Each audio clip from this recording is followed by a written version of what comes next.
So, Cassie, could you tell us some examples of the outreach initiatives you've done while in country? Sure. So I've helped get speaking engagements put together for the self-advocates that do travel with SkillCorps. So we've had a number of autistic self-advocates travel with us. And it's important for us when they're in country that a role that they get to play is to speak to the community and kind of show and invite other self-advocates that, especially in countries where there's not a big movement of self-advocacy, there's often kind of autism is a hidden thing in a lot of the countries we're working in. So making sure that the self-advocates that travel with us get a platform and get a space in that community to get up and speak.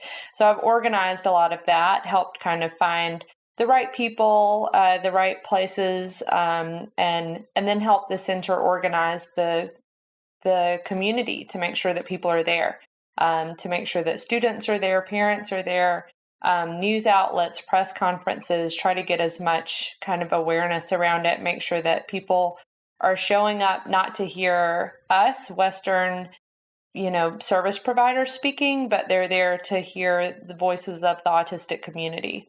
And really just kind of emphasize the opportunity for other autistic people in that community to get out and do similar things in the future. Other things I've done is work with our partners to develop kind of fundraising initiatives, getting out into the community, even surveys, asking the general public, what is autism? Have you heard of this? Do you know anyone in your community that may have autism? Are they getting access to services? And being able to provide some information back to the people that are interested, that have never heard of it, kind of gives us a starting point to see what that community even needs at that point. Should we be talking about services, or should we be talking about autism in general? Because there are kids and adults in that community who have autism that it's gone unnoticed, undiagnosed, and just trying to work together to make sure that the community can have some systems in place. We've worked with doctors doing a similar thing. Doctors that are diagnosing in the community oftentimes will give a child a diagnosis and then they don't know what's next. The doctor doesn't even have advice on what's next. So what happens after a diagnosis as far as support and for the person and for the family. So we've worked quite a bit on that kind of stuff. We've developed fun awareness events, again, in places where awareness is still very much key, and then kind of shifting that story over the years into an acceptance story as well. So our partners in Kenya, Pooja has done a fantastic job of running a World Autism Awareness Day event in Nairobi. It started really small and now it's quite huge. There's tons of people that show up every year for it.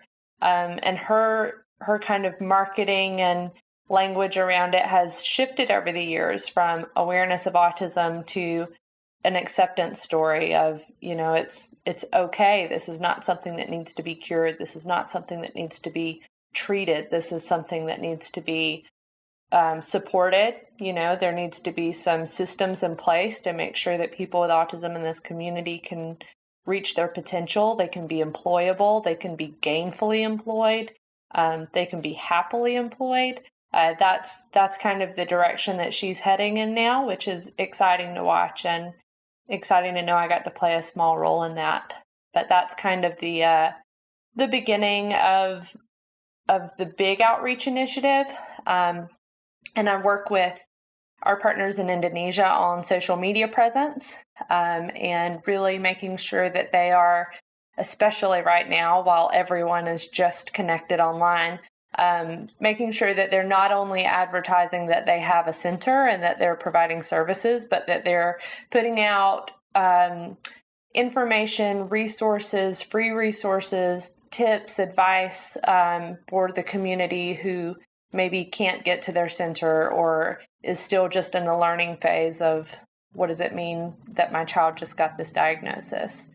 So that's just an example or two, having events in country. Those are some of the fun things. You've been watching Autism Knows No Borders. If you like this video, please give it a thumbs up and subscribe to our channel. Also, we'd love to hear from you, so let us know what you think in the comments section. Click here to watch this interview in its entirety.